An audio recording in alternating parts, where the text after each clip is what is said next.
It's tax season, which means us Americans are getting a good chunk of change right when most spring sales end. It's magical. Of course, normally what you'd want to do is spend the money on useful things like home improvements or kidney transplant. Not me, though. I'm spending mine on what's most important to me. My 4th copy of Portal 2 and 3 more DSs. Yes, sir, as soon as that money hits my bank account, I'm going all in. That must be it. Well, let's just take a look and, I guess they didn't like my W-2s. But I can still make this work. I just need to buy 1 DS instead of 3 and half a Portal 2 disc instead of 7. And with my leftover cash, I have just enough for exactly 3 fairly cheap RogueTypes. The RogueType genre is my favorite genre of video game. Hell, my 3rd favorite game of all time is a RogueType. Right after Perfection and Sex 2. These are the type of games where I can just play for either 15 minutes or 15 hours, and they're just an absolute mwah. At one of my old jobs, I worked only about 3 or 4 minutes from my house, so on lunch breaks, I'd drive over, throw a sandwich in the microwave, and play Binding of Isaac until I had to force myself back after realizing I was 10 minutes late. I usually forgot to eat the sandwich. I was too busy busting green mode. To be fair though, that's all the nutrition I ever need. I also like recommending things to people, even though 9 out of 10 times they won't be interested in it. But that 10th time is almost always a guaranteed love at first sight. For instance, I gave my buddy Tyocity here the recommendation of BPM bolts per minute. Now he doesn't talk to me because it's all he ever plays. I think. So with what little tax dollars are left over after the latest Ponzi scheme took your money, I figured I could recommend some nice, quick and easy roguelikes for you to play and pick up cheap. I'll be listing the prices in US dollars, and as of writing this video, these are the current mainstays. No sales here, just really cheap and affordable games. So without further ado, let's just start things off with...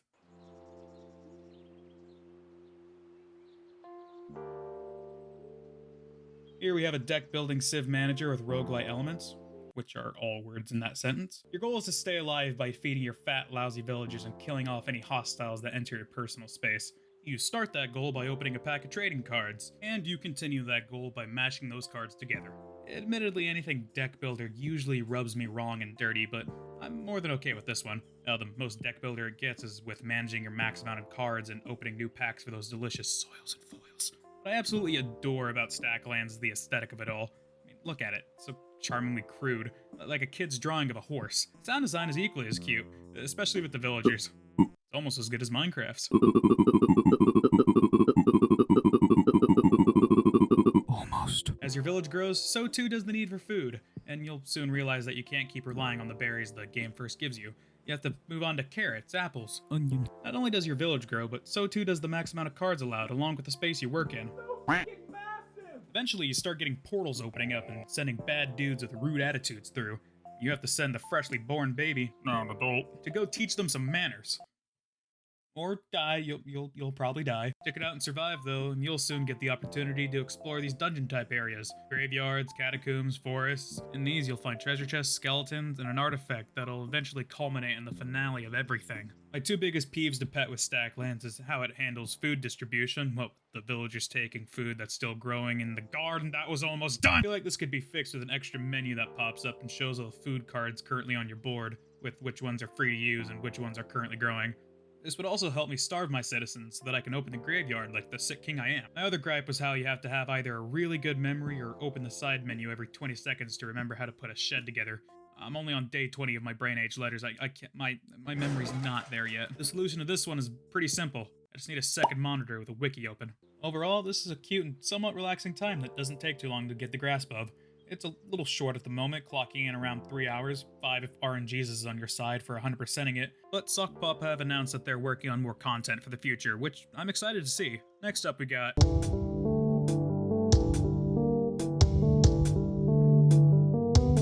My favorite part of math meets my favorite part of reading. Violence. Now some of you out there, you like your geometry dashes and your geomancies, but me, I'm a simple man, one that hates shapes. Not as much as numbers. Luckily, this game has both. The goal's simple. Blow stuff up and avoid being blown up. You pick a class, pick a color, and go. You buy upgrades after each round, and after a few rounds, you fight a boss, and eventually get to the point where you can get permanent upgrades for your class. What makes this game great is how loud everything is. The colors, neon. The particles, overflowing. The music, is subdued techno until a boss shows up and then...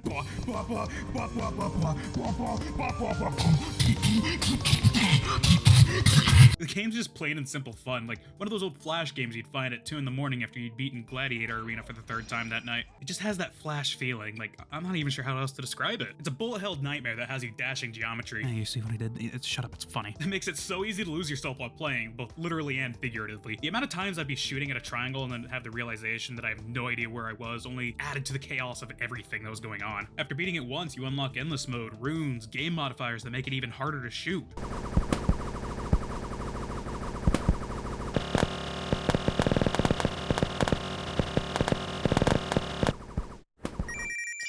Some of these upgrades are pretty whack though. Like this one that makes it so at 60% range, your bullets instant transmission to wherever they feel like it. It sounds fun at first. Because it is. Oh my gosh. The stupid upgrades like this are what I live for. I get it, it's risk and reward. You're supposed to be thinking, oh, well, it gives me a big increase in fire rate, but my accuracy, oh no! But I'm the kind of guy to open up Scorched Earth, set explosions to maximum, and only use funky bombs. I don't care about accuracy or winning.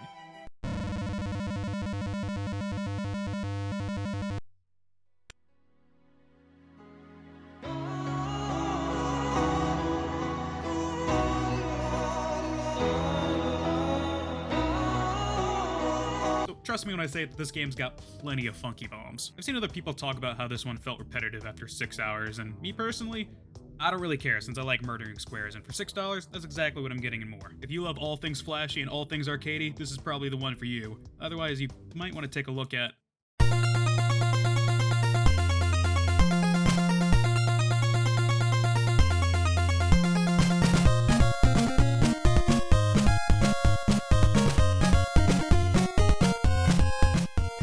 the title screen didn't have action music, so I just went with the best shot from Castlevania. Fitting, since inspired by the likes of Castlevania, here we got Vampire Survivors. I've sunk my teeth furthest into this one, not by choice. This game does something to you. It hypnotizes you from the second you hit play to the second you realize it's 3 in the morning 2 days later. Literally, everything about this game is pure hypnotic, bullet hell, arcadey, chaotic bullshit. And I love it. I cannot express just exactly how much fun I've been having with this game. It's so dumb. It is so dumb. All there is gameplay-wise, mechanically speaking, is moving your character. That's it. You don't press a button to shoot, you don't dodge or block, you just move. That's not all though. You collect XP which levels up your rank, and with each rank comes a choice between 3, 4 if your luck stat is high enough, options for items. You hold up to 6 weapons and 6 power-ups. Some of these weapons and power-ups interact with each other. For example, level up your whip all the way and get the health up, next chest you open you get a vampire whip. My personal favorite of these evolutions being... Later on in the game, you get these things called arcanas, basically game modifiers that further increase the insanity of everything. When I was recording gameplay, the only one I had unlocked doubled my healing, which combined with the vampire whip led to... Problem comes around, you must whip it. You must whip it. Yeah, straight. Whip it. Yeah, whip it. Whipping it. I ran out of jokes. This game really pleases the barbaric goblin inside of me, from its pixel graphics to the kill sound effect, and especially those tunes!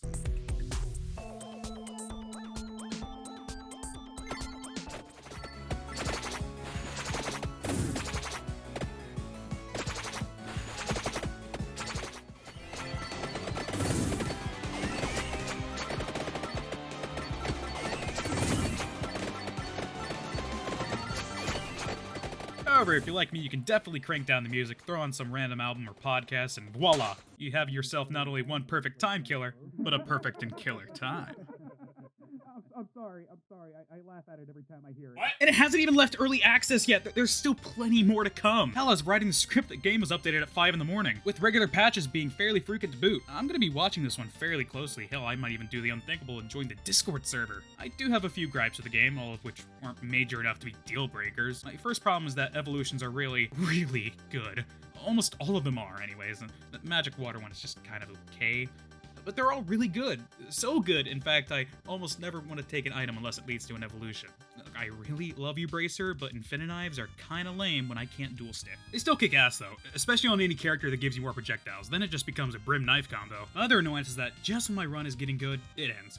I'll be knee-deep in slaughtering, get that one power-up that takes it from a 9 to an absolute 12, and before I know it, I only have 5 minutes to reap ultimate destruction. I feel like this isn't too hard of a fix, like maybe adding a new mode. Maybe a sort of endless mode that doesn't reward you with coins and items, but rather ranks you on how far you've gotten into it. With every 15 or 30 minutes adding a curse level or a permanent reaper so that you can't just steamroll through it. Hell, make it an auto-scroller too, just to be an absolute sadist with it.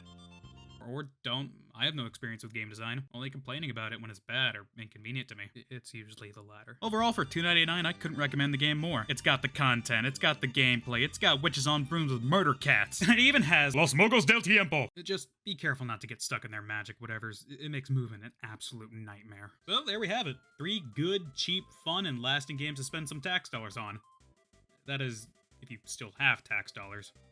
Actually, is it even tax season anymore? Let me check here. Oh, hey. Steam's having a sale on Rogue titles. How fitting. Wow, a lot of good choices here. How long do I have on this? May 9th? Well, that was at least... Wait. How does time work in the Void again? Despite moving here, I never quite figured out how that worked. It's the worst part about this place. Although I gotta say, being able to skip out on taxes makes it all the worth it. I didn't know the IRS had a Void division!